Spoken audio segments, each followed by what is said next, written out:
C'est pas tout à fait la rentrée, mais c'est un des meilleurs moments de l'été, forcément, puisque c'est maintenant que sort la Palme d'Or 2023, Anatomie d'une chute, le 4e long métrage de Justine Triet. Tu m'as dit que t'avais entendu tes parents au moment où t'es sortie de la maison, c'est ça? En fait, j'entendais pas vraiment les mots, j'avais que des bouts de voix, mais ça faisait... oui, mais non, si t'avais pas les mots, du coup, tu peux pas savoir si c'était une dispute ou pas. Enfin, je sais ce que j'ai entendu.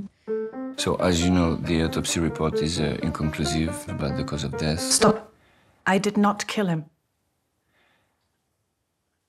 That's not the point. Il ne faut pas être rebuté par sa durée, puisque le film fait 2h30, mais il y a une entrée en matière qui va vous agripper, et pour ne plus vous lâcher sur toute la longueur du film. C'est une balle qui chute dans un escalier, c'est la balle d'un chien.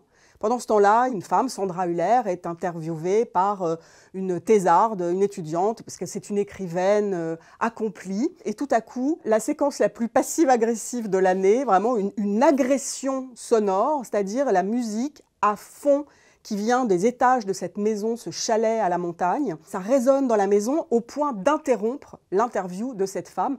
Mais qu'est-ce que c'est que cette baraque de dingue ? Qu'est-ce que c'est que cette baraque de dingue? Eh bien, c'est la baraque de Sandra et de son époux qui va très très vite disparaître du tableau, puisque l'anatomie d'une chute, c'est le titre du film, c'est la chute du mari. Les soupçons vont se porter sur Sandra. Il apparaît évident que ce n'est pas un accident. Est-ce un suicide? Est-ce un homicide? Eh bien, pendant 2h30, on va se poser la question. Il parle de tromperie. I was honest about it. Mais vous l'avez pas été l'année de sa mort avec cette fille avec qui vous l'avez trompé, pourquoi?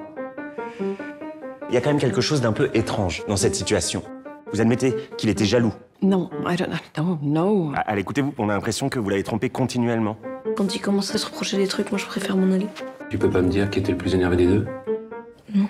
Le titre du film de Justine Triet fait évidemment référence au grand classique du film de procès qui était Autopsie d'un meurtre d'Otto Preminger. Et ce qui est intéressant, c'est que Justine Triet en fait fait référence au titre original du film de Preminger. En anglais, c'était pas autopsie, c'était anatomie. On n'est pas tant dans l'autopsie d'un couple que plutôt dans effectivement étudier comment il a fonctionné, avec un enjeu très très fort qui est sur un couple où les deux personnes font le même métier, avec toutes les rivalités de pouvoir que cela implique. Il se trouve que le film n'est pas seulement un immense scénario écrit à quatre mains par Justine Triet et son compagnon à la ville, Arthur Harari, qui est lui aussi auteur, cinéaste. Le film est aussi passionnant dans la forme. Il y a cette entrée en matière, on l'a vu. Il y a une manière extrêmement intelligente, par exemple, d'évoquer le passage du temps. Ça va se faire beaucoup en musique. Le jeune Daniel, qui est donc cet enfant malvoyant et extra-lucide, qui voit tout en réalité et à qui rien n'échappe de la couleur des relations de ses parents et qui va être un témoin clé dans cette affaire. Il apprend le piano et il y a un morceau qui va accompagner le film et évoquer le passage du temps parce que le gamin progresse. I'm sorry to interrupt. I'm sorry, but I don't know. You come here, okay, with maybe your opinion, and you tell me who Samuel was and what we were going through. But what you say is just it is just a little part of the whole situation, you know. Il faut redire à quel point Sandra Hüller est une immense actrice.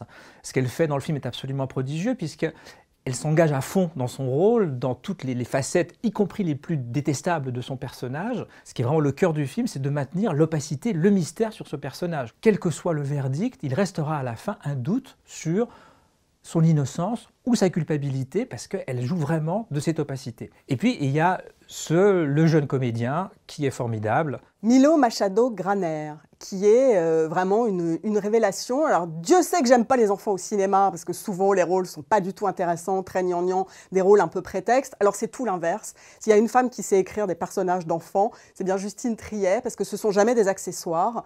C'est un personnage qui a droit à la même profondeur, la même complexité, la même opacité que les autres, et dont le rôle va être vraiment déterminant dans l'histoire, mais pas juste en termes utilitaires. Voilà. Ça se termine par un procès, donc magistralement mis en scène, magistralement écrit là encore. Le procès, c'est quand même une scène de théâtre, on le sait.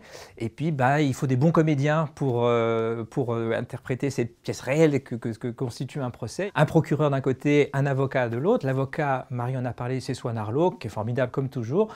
Et alors, le procureur, c'est Antoine Reinhardt. Il est odieux, il est horrible.